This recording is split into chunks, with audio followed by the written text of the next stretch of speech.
So I want to begin there, Joe. Towards the end of your book, in fact, it's the last paragraph, you say something that honestly I was pretty impressed that Catholic Answers decided to print, because it would seem that in this whole controversy around Francis, they've been pretty silent. I'm not saying, maybe they haven't been and I haven't been paying attention, but I haven't heard much from them. But they allowed you to write this. So I want to read this and then kind of maybe get you to frame the discussion, because you also begin the book with Francis. You say this. The church right now is going through a period of crisis. Man, I'm blind.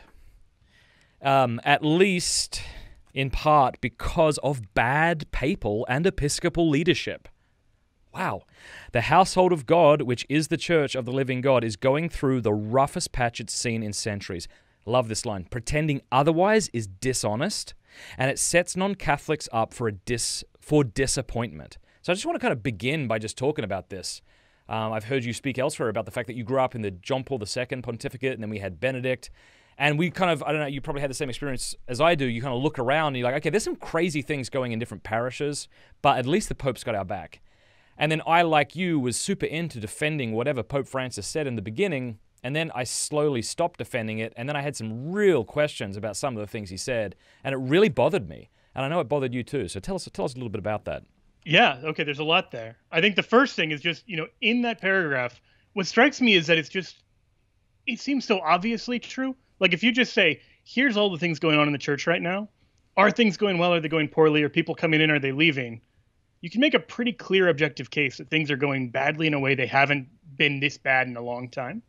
And it's kind of surprising that so many Catholics either don't want to talk about it, or they totally want to whitewash it, or they rush to the other extreme and they just kind of throw the baby out with the bathwater. And it's like, okay, we got to find something in between those two extremes, those two poles. But yeah, so in my own journey, I definitely started off more as like, defend everything the Pope says. Because, there's a certain amount of just like filial respect and obedience. You want to give them the benefit of the doubt. And a lot of the early critiques seemed rash. They seemed kind of uncharitable and unfair, and from people who were kind of perennially complaining.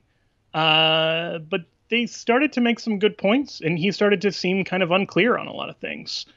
And for me, the turning point, and I mentioned this in the book, where I just sort of stopped that knee-jerk defending of the Pope, was a series of comments that he made related to the Zika virus, which was, the dry run of coronavirus back in like 2016.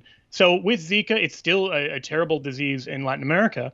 One of the consequences is that it can lead to birth defects, where you have like abnormalities in the shape of the baby's head and all of this. And so a reporter asked him whether avoiding pregnancy might be the lesser of two evils in regards to this. Now, the question as it was framed is really ambiguous. Does she mean abstaining? Does she mean contracepting? She doesn't really spell it out. But rather than clarify that, the Pope just kind of says, oh, yeah, like it is the lesser of two evils, or it could be the lesser of two evils here, because there's a contradiction between the fifth commandment and the sixth commandment. That thou shalt not kill is going up against the sexual morality that's broadly under the don't commit adultery. And that was just such a bad, like, first of all, we've said it's as recently as like a few days before, the New York Times had a thing talking about how it wasn't okay to use contraception in response to Zika, just like they did run a piece like a year before about how you couldn't use contraception in response to AIDS. And all of that is true. Like, we've never said, well, if there's a disease, or if you're worried about a birth defect, or if you're worried about X, Y, or Z, then contracepting is okay. That totally undermines the church's teaching. And if you understand why the church teaches why she does, then you'll understand why those aren't good arguments against it. And so he's playing into this ambiguity. And at first, his response, like I said, is just kind of ambiguous. But then the papal spokesman actually clarifies, yes, he does mean contraception here. So if you were giving him the benefit of the doubt, as I was, as many people were with the initial comments that, well, it was just badly expressed, the papal spokesman eliminated any ambiguity in the wrong direction, so to speak. But also, he has this whole thing where he's imagining that the Ten Commandments can contradict each other, which is pretty specifically condemned in Veritatis Splendor. That whole line of reasoning, like, God doesn't contradict God. He's never going to put you in a position where you have to choose between disobeying him or disobeying him, because that's not what a just and a loving God does. So the whole framing of it was really bad.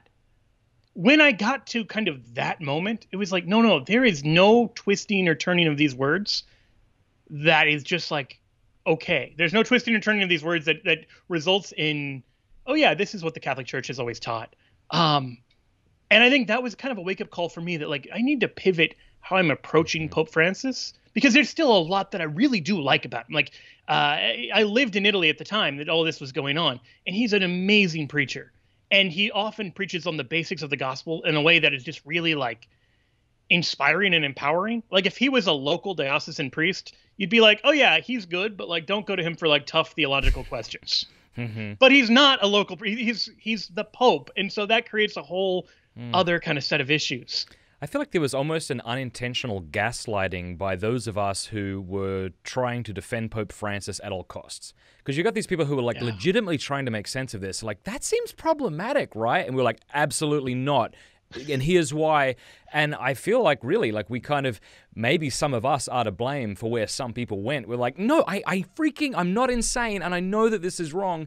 And really, I think what it's done is and this kind of where this book stems from, it kind of has given us the opportunity to clarify the papacy, to rethink the papacy. I suppose there'll be some people who are, when I say rethink, I guess I mean on a lay level, not ecclesially, but there'll be some people who'll think, okay, all of this is just sort of like backpedaling, right? Like it's kind of like what we do with evolution. You'll say, someone will say, well, really, when you look at Genesis, it envisions the world being created over a period, and some people say, okay, this is just this. You're just re-looking at this through modern science, and you're trying to make it fit. And so I suppose there'll be some people who think we're doing that as well, but. Yeah. I think there honestly is a little bit of backpedaling, but not from the church's position, but maybe Right. from an overly confident or even kind of arrogant way that we put matters before.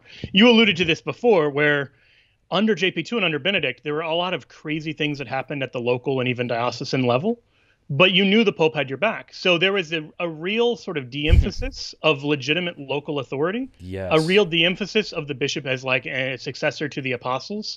And more is just like, well, these are the obnoxious middle managers. But if you talk to corporate in Rome, then you can get what you want. Like it's more like trying to deal with like the fast food worker who won't accept the coupon that is good. Like that was kind of the approach. Like, and then you get Francis, and suddenly you don't feel like you can just call corporate and get what you want. And it's like, oh yeah, maybe I've been just stepping over all of the legitimate levels of authority because I thought I could get a better case at the Supreme Court level.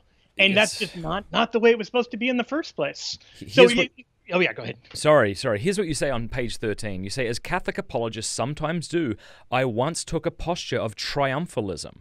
To be sure, like anyone familiar with the history of the Church, I knew that there were some bad popes, but the problem always seemed safely distant. My entire life had been spent amid the pontificates of Karol Wojtyła and Joseph Ratzinger, two of the brightest and holiest men of the 20th century. It seemed a given that in Rome we would always have a sort of theologian-in-chief, a pope capable of articulating the nuances of Catholic doctrine with brilliant lucidity. Yeah, I mean that's it exactly, right? I mean, that's what I'll do throughout this interview. You'll say stuff, and then I'll sum it up with what you've already said, just in a more succinct way. And you can say that sums it up brilliantly. Yeah, that's exactly what I was trying to say just now. Yes, this is why I take so many edits before you get exactly like what you want to say succinctly. Yeah, because it's so true, the idea that we could still go through bad popes is sort of surprising and shocking. The fact that it isn't just some like quirk of medieval history that you get right on like a Catholic trivia contest, but is actually like a potential living reality is shocking and scary. So if the case for the papacy that we've been making in the past few decades, say, depends on the Pope being JP2 or depends on the Pope being Benedict, that's not going to work. You need to have something that can withstand like your Julius the War Pope or whoever, like you need something that can handle the really bad popes. You need something that can handle the popes who don't know how to handle their authority. Even popes like Boniface VIII, for all the good that he does, he's still a pope who maybe throws around his authority too much. And you have that going back very early on in the church, even to the 2nd century. You get this whole controversy over the dating of Easter, and sometimes the popes they act badly. And so a defense of the papacy that doesn't account for the history is a poor defense. And like I said in the book, it sets you up for disappointment. There have been plenty of people who they have an idealized version of the papacy. They have an idealized version of what unity is going to look like in the church. They come in, they get promptly ignored once they're no longer in RCIA. They get the cold shoulder. They hear heretical homilies. Bad things don't get corrected at the diocesan level. And they get really disillusioned and they walk right back out the door they came in.